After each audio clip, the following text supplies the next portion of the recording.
ఆకలితో చచ్చిపోయినా అడుక్కోని మాత్రం అడుక్కోను. మరి డబ్బులు రావాలంటే ఎలా? అన్నా,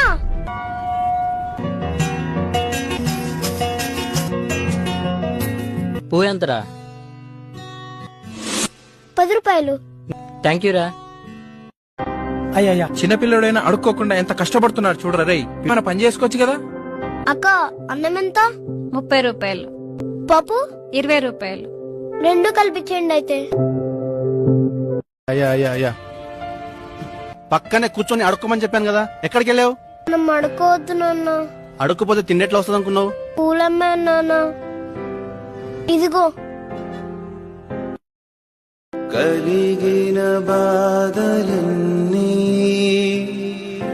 కదలకు చేరువాయే,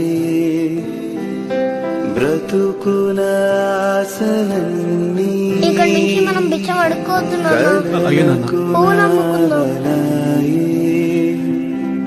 ఉన్నట్టు బాయ్ నాన్న. బాయ్ నాన్న, జాగ్రత్త.